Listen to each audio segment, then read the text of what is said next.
Halo semua, pada video ini kita akan mengenal lebih dekat tentang pembelajaran berdiferensiasi. Sebelumnya kami ingin memperkenalkan anggota kelompok kami, yaitu Lalita, Diah, Ari, Rupita, dan juga Aida. Pembelajaran berdiferensiasi. Inti dari pembelajaran berdiferensiasi adalah pemenuhan kebutuhan belajar peserta didik sebagai individu. Peserta didik memiliki kebutuhan yang berbeda, sehingga berbeda pula cara dalam pemenuhan kebutuhannya. Salah satu cara pemenuhan kebutuhannya adalah dengan pembelajaran berdiferensiasi.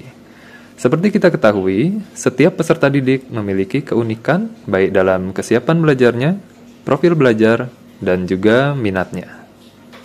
Pembelajaran berdiferensiasi adalah proses belajar mengajar di mana peserta didik mempelajari sesuai dengan kemampuan, apa yang disukai, dan kebutuhannya masing-masing. Dapat juga dikatakan bahwa pembelajaran berdiferensiasi adalah serangkaian keputusan masuk akal yang dibuat oleh guru untuk mencapai kompetensi dasar pembelajaran dengan mengakomodir kebutuhan peserta didik sehingga meningkatkan potensi dirinya sesuai dengan kesiapan belajar, minat, dan profil belajar peserta didik yang berbeda-beda. Menurut Tomlinson, kebutuhan belajar peserta didik dibagi menjadi 3, yaitu kesiapan, minat, dan profil belajar. Kesiapan yaitu sejauh mana kemampuan pengetahuan dan keterampilan peserta didik dalam mencapai tujuan pembelajaran. Minat belajar yang dimiliki siswa beragam dan menjadi motivator dalam belajar. Untuk profil belajar, mengacu pada pendekatan atau bagaimana cara yang paling disenangi peserta didik agar mereka dapat memahami pelajaran dengan baik. Ketiga kebutuhan belajar peserta didik tadi dapat diakomodir dalam kegiatan pembelajaran yang terdiri dari 4 aspek pembelajaran berdiferensiasi, yaitu diferensiasi konten, diferensiasi proses, diferensiasi produk, dan diferensiasi lingkungan belajar. Keempat aspek pembelajaran berdiferensiasi ini akan lebih lanjut dijelaskan pada topik berikutnya. Selanjutnya yaitu tentang teori pendukung dari pembelajaran berdiferensiasi. Yaitu di sini kami menyediakan 4 teori. Yang pertama teori sistem ekologi, teori multiple intelligence, teori zone of proximal development, dan learning modalities. Teori yang pertama yaitu teori sistem ekologi. Teori sistem ekologi merupakan pandangan sosiokultural Bronfenbrenner tentang perkembangan yang terdiri dari 5 sistem lingkungan. Guru harus mengetahui bila peserta didik berasal dari sosiokultural yang berbeda, sehingga mereka memiliki karakteristik dan juga budaya yang berbeda. Hal ini akan mempengaruhi sudut pandang serta pemahaman peserta didik terhadap sesuatu. Kelima sistem ekologi itu ada mikrosistem, mesosistem, ekosistem, makrosistem, dan kronosistem. Selanjutnya adalah teori multiple intelligence. Intelijensi sebagai kemampuan untuk memecahkan persoalan dan menghasilkan produk dalam suatu setting yang bermacam-macam dan dalam situasi yang nyata. Seseorang tidak hanya memiliki satu intelijensi saja, melainkan lebih dari itu, namun dengan tingkatan yang berbeda-beda. Sebagai seorang guru, kita harus menyadari bahwa kita tidak boleh menyamakan kemampuan peserta didik. Oleh karena itu, perlu dilakukan pembelajaran berdiferensiasi. Yang ketiga yaitu teori Zone of Proximal Development atau disingkat ZPD. ZPD ini merupakan jarak antara tingkat perkembangan sesungguhnya yang didefinisikan sebagai kemampuan pemecahan secara mandiri dan tingkat perkembangan potensial yang didefinisikan sebagai kemampuan pemecahan masalah di bawah bimbingan orang dewasa atau melalui kerjasama dengan teman sejawat yang lebih mampu. Dalam teori ini terdapat 2 level untuk kemampuan dan potensi siswa, yaitu tingkat perkembangan aktual dan tingkat perkembangan potensial. Apa sih perbedaan keduanya?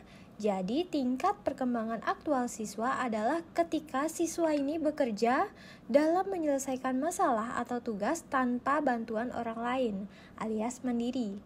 Sedangkan tingkat perkembangan potensial adalah tingkat dari kompetensi siswa yang dapat tercapai ketika dia dibantu atau dibimbing oleh orang lain. Pembahasan selanjutnya kita akan membahas tentang learning modalities. Jadi modalities learning adalah cara interaksi individu dengan sistem pesan atau rangsangan, kemudian memproses dan menganalisa pesan tersebut di dalam otak untuk dijadikan pengetahuan. Nah, setiap orang mempunyai modalities learning yang berbeda, atau biasanya modalities learning ini disebut dengan gaya belajar. Nah, di sini gaya belajar sendiri terdapat 3 jenis, yaitu gaya belajar visual, gaya belajar kinestetik, dan gaya belajar auditori. Nah, yang pertama adalah gaya belajar visual. Gaya belajar visual ini adalah cara siswa menyerap informasi dengan mudah dari proses pembelajaran melalui indera penglihatan dengan cara melihat secara langsung seperti melalui gambar, diagram, warna-warna, dan lain-lain. Nah, ciri-ciri gaya belajar visual yaitu yang pertama, teratur memperhatikan segala sesuatu dan menjaga penampilan. Yang kedua, mengingat dengan gambar atau lebih suka membaca daripada dibacakan. Dan yang terakhir adalah membutuhkan gambaran dan tujuan menyeluruh serta mengingat apa yang dilihat. Yang kedua ada gaya belajar auditorial. Nah, gaya belajar auditorial ini adalah cara belajar yang mengandalkan indera pendengaran. Nah, belajar melalui bunyi-bunyian, baik itu suara penjelasan dari guru maupun bunyi dari media yang menunjang pembelajaran. Nah, menurut Bobby DePorter dan kawan-kawan tahun 2010, ciri-ciri gaya belajar visual ini yaitu yang pertama, perhatiannya mudah terpecah. Yang kedua, berbicara dengan pola berirama. Yang ketiga, belajar dengan cara mendengarkan dan menggerakkan bibir bersuara saat membaca. Dan yang terakhir, berdialog secara internal dan eksternal. Gaya belajar yang terakhir yaitu ada gaya belajar kinestetik. Nah, kinestetik sendiri adalah cara belajar yang mengandalkan indera perasa, yaitu siswa mudah menerima pelajaran melalui mendatangi langsung objek materi atau mempraktikkan langsung terkait materi yang sedang dipelajari. Nah, ciri-ciri gaya belajar kinestetik itu yang pertama ada menyentuh orang dan berdiri berdekatan atau banyak bergerak. Yang kedua, belajar dengan menunjukkan tulisan saat membaca, menanggapi secara fisik, serta mengingat sambil belajar dan melihat.